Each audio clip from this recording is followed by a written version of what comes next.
Hey guys, what's up? Fumbra here, and today I've got a video that a lot of you may find interesting. So, strength bonus, the stuff your armor has. Almost every power armor in the game has a strength bonus, and each tier of armor's strength bonus differs. Now, as a lot of you may or may not know, strength bonus directly influences damage dealt.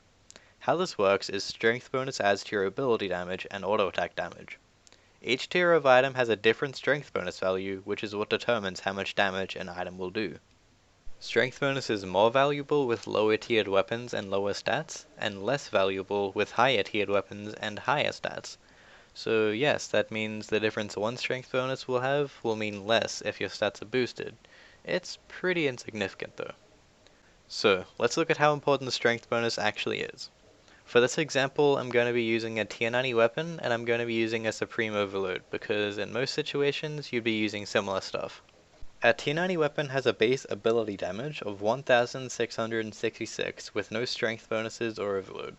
When overloaded, this is increased to 7838.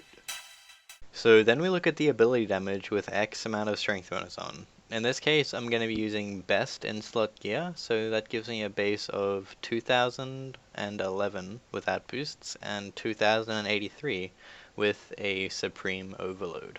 Next, you look at the differences between the two as a percentage, then divide by whatever strength bonus you had, and with no strength boosts, one strength bonus is equal to 0.09% damage increase, and under the influence of a Supreme Overload, one strength bonus is equal to a 0.087% damage increase. So, using these figures, I'd like to compare a couple of items and such. First of all, tier 80 boots and gloves. This might be kind of a biased opinion, but if you've ever seen me in game, I'm probably wearing either tier 70 boots unless I'm doing some kind of tryhard shit, then I might be wearing tier 90 boots. In my opinion, it's not justifiable to pay 10 mil for some boots, then an additional 150k every time you die, just for a minuscule 0.087% damage increase, cause they only give one additional strength bonus to tier 70 boots. Also, what's with Comp Cape? Upgrading from Max Cape to Comp Cape gives you almost a 1.5% damage boost. Huh? On top of extra health and stuff. That's the equivalent of going from best in slot gear to using Bandos and Tolver items. With how valuable strength bonus is, let's put those figures into realistic scenarios. Araxor has 100k HP on each of his 4 phases, which is 400k in total, or 200k if you're duo. Now, let's compare a fairly standard gear setup with something a bit different. The difference between the two gear setups is 10 strength bonus, which is 0.87% damage. So during the fight, dealing 200k damage, you will deal approximately 1.7 thousand less damage throughout the fight. That's the equivalent of using like half a punish. The key difference between the two, however, is the reclaim cost. See, if you aren't so coordinated with your partner, or you're camping high-end rage Diraxor kills, you're more than likely gonna die every now and again. So with the first up, you're looking at about a 400k death reclaim, whereas with the second setup, it's closer to like 170k.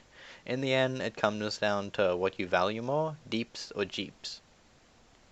However, in a scenario like a Yakamaru fight, let's say you're going with people that aren't so amazing, and you are a carry lord. Throughout the fight, Yakamaru has 5.4 million HP, divided by 10 people is 540k, so let's be generous and say you deal 1 million damage because you're amazing at this game. Using the same setup as before, you're losing out on close to 8,500 damage, and that's quite a bit in my opinion. Again, it's preference. If you're learning the boss, however, maybe it might hurt to use the second setup as you wouldn't break your bank every time you die, but hey, do what you want. Fumbra out.